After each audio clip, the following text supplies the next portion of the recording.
So I'm going to show you guys how to create a GIF. And yes, it is pronounced GIF. Okay, people who say GIF are wrong. So, and you can tell them to come see me. Anyway, so we've gotten through that. You're going to go to File, New. And you're going to choose Film and Video. And then you can just choose this HDTV 1080p.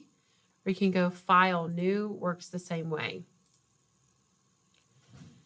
Okay, so the next thing that we need to do is get our timeline window up, and that's where it has everything that we need to create this short animation.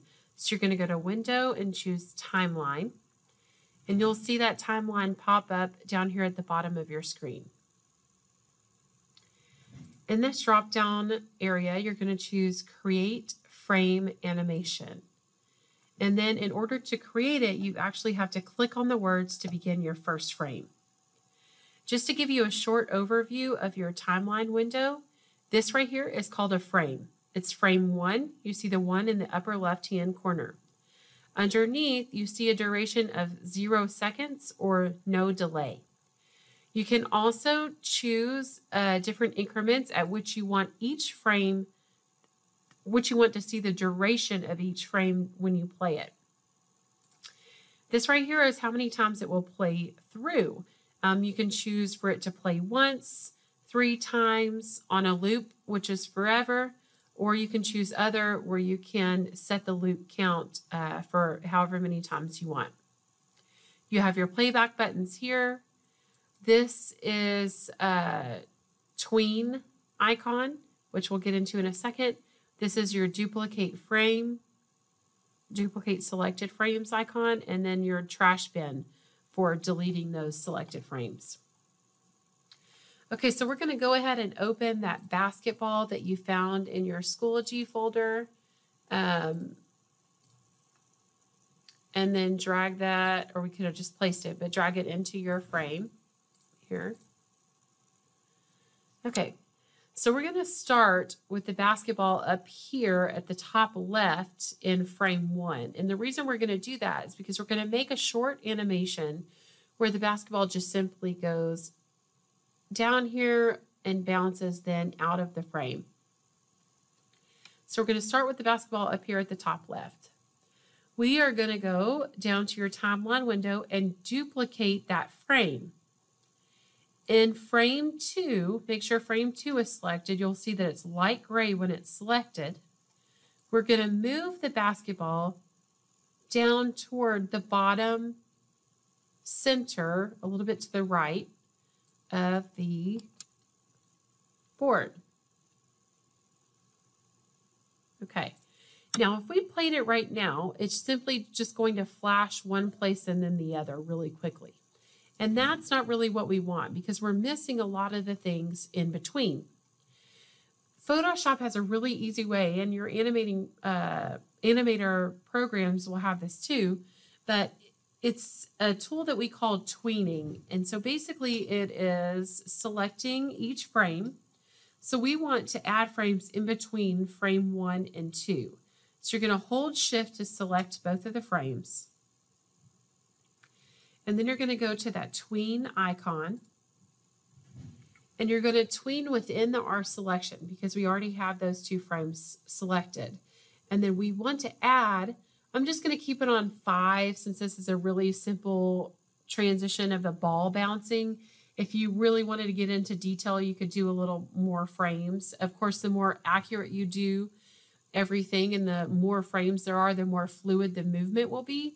But since we're just practicing right now, I'll just keep it at 5. So you can see that it went and added that transition of frames between what was our 1 and 2. And now we have a total of 7 frames where the ball ends up down at the bottom. Okay, so next we're going to do a change of movement, which is basically where we're going to take the ball.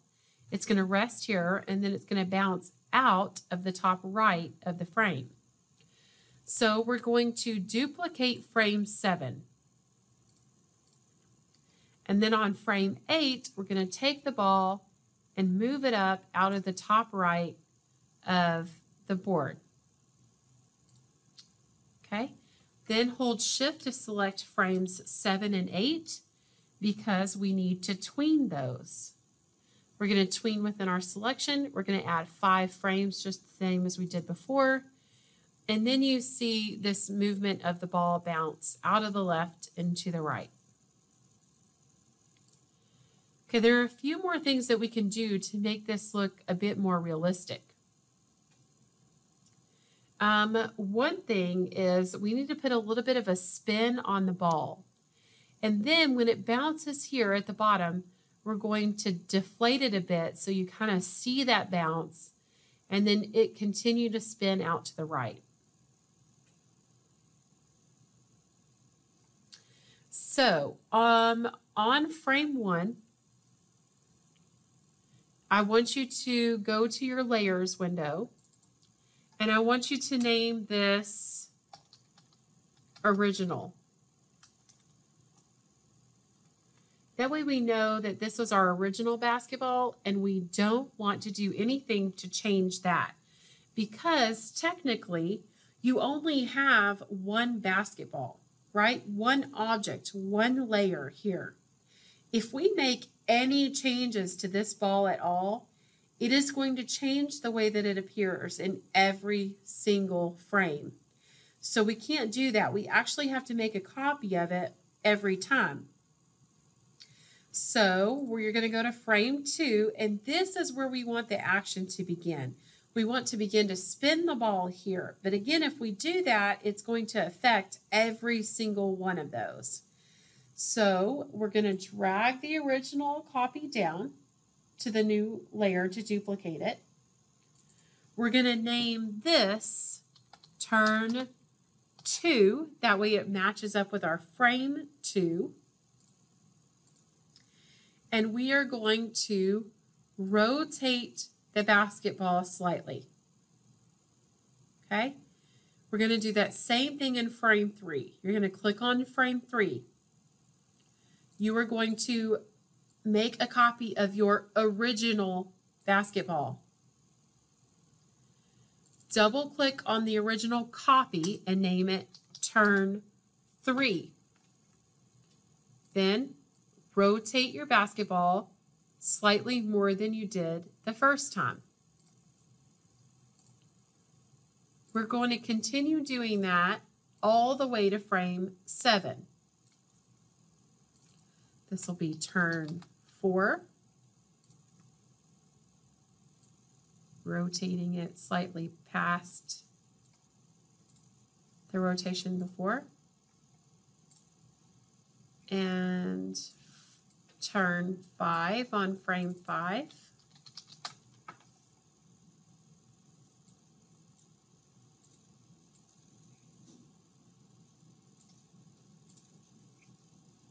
Make sure you click that check mark up here every time. You may think that your computer is frozen, and it really isn't. It's waiting for you to make a decision on whether or not you want to keep that rotation that you made. This one will be turn 6.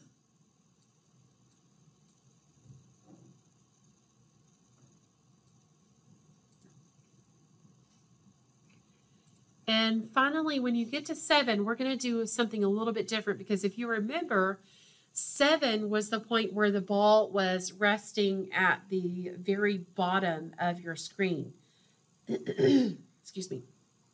And so what we actually want to do is we want to deflate this ball a little bit. We want to kind of manipulate that ball so it goes kind of down a little bit so it looks like there's more of a bounce.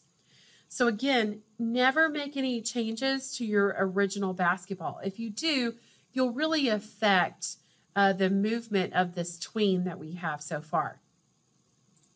So I'm on frame 7. I'm going to go back, make a copy of my original, and then I am going to rotate that copy just like I would the other ones. Except for this time, I forgot to name it, turn 7. Except for this time on turn 7, I actually want to really squish this ball so that it looks like it's going to have a bounce at the end. It looks very unproportional or disproportionate right now, but it's going to look really great when it's done. So I'm going to leave that there on 7. I'm going to go to 8 and I'm going to continue my spin. So duplicate the original. This will be turn 8.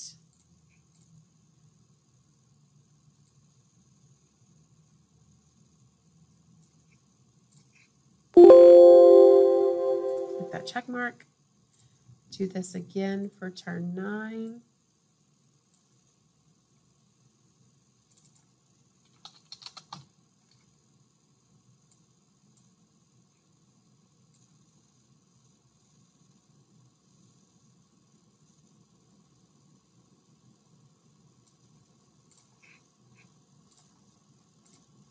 And 10.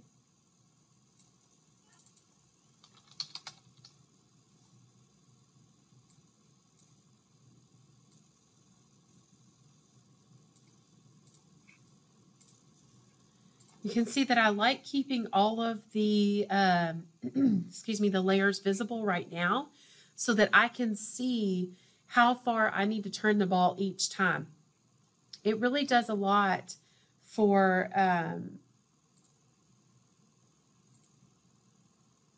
that if you actually did that turn 1. It's supposed to be turn 10. It actually does a lot for you to make it look a lot better if you can see how to turn them. Okay, so now I'm on 11.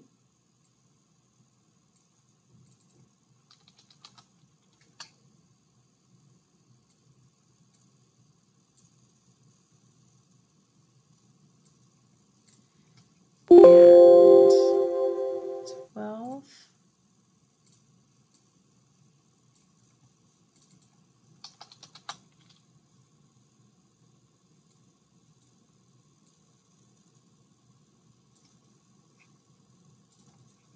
And the last one,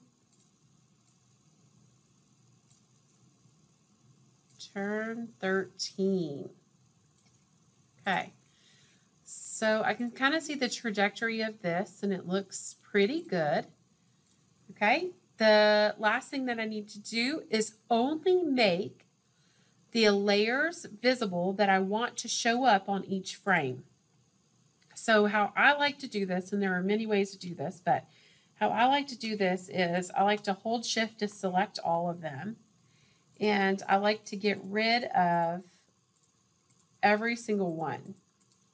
So that way I can go back and just select frame 1, click the original. Frame 2, turn 2. Frame 3, turn 3. So the only ones that should be visible are the ones that go with the turns that you made.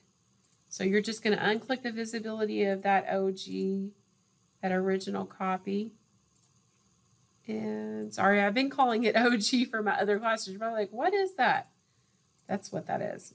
Okay, and then 10 the same way. 11 is visible, 12 is visible, and 13. Oh, I forgot to name that one. Here we go.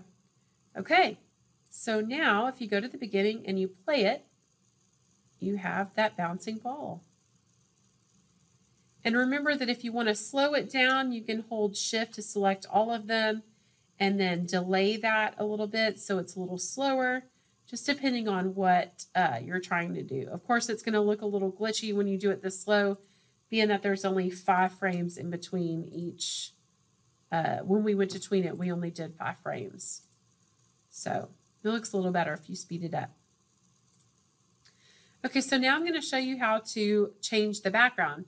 So this is just a really simple example of how you can change the backgrounds and how the backgrounds work. So what I'm going to do is I'm just going to unlock my background layer so it becomes layer 0. And then I'm going to go on my tool panel and choose a color from my color picker. I'm just going to do like this color blue. And then get your paint bucket and change the color of the background. Okay, you see that they all change blue, right? Okay, so now I'm going to make a new layer. Make sure that's at the bottom. I'm going to choose a different color and color that one. Notice there are no changes here on my frames. However, it does show up over here in my layers. The only reason you can't see it is because technically this blue one is in front of it. But if you unclick the blue, you see the purple, right? Okay, we're going to do that again. I'm going to choose a different color, maybe this green color. And then one more time, I'm going to choose, let's see, maybe a pink.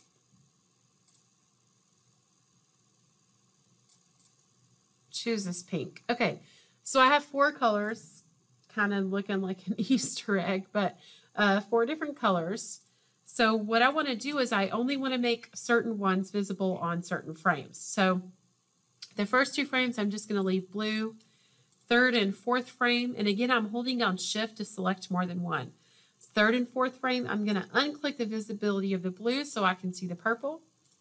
On 5 and 6, I'm going to unclick the visibility of the blue and purple so that I can see the green.